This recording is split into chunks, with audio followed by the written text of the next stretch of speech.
नमस्कार, मी श्रुती कुलकर्णी. आपण पाहता एबीपी माझा. या बुलेटिनमध्ये आपलं स्वागत.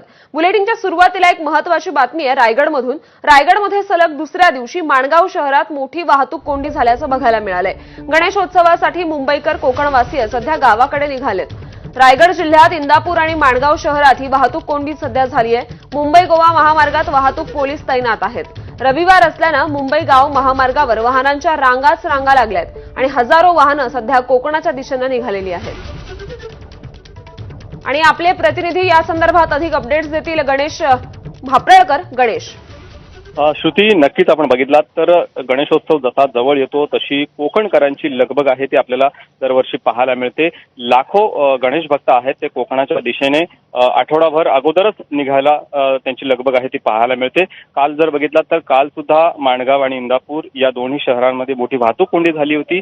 आज सलग दुसऱ्या दिवशी विचार केला तर आज देखील सकाळपासून ही वाहतूक कोंडी पाहायला मिळते.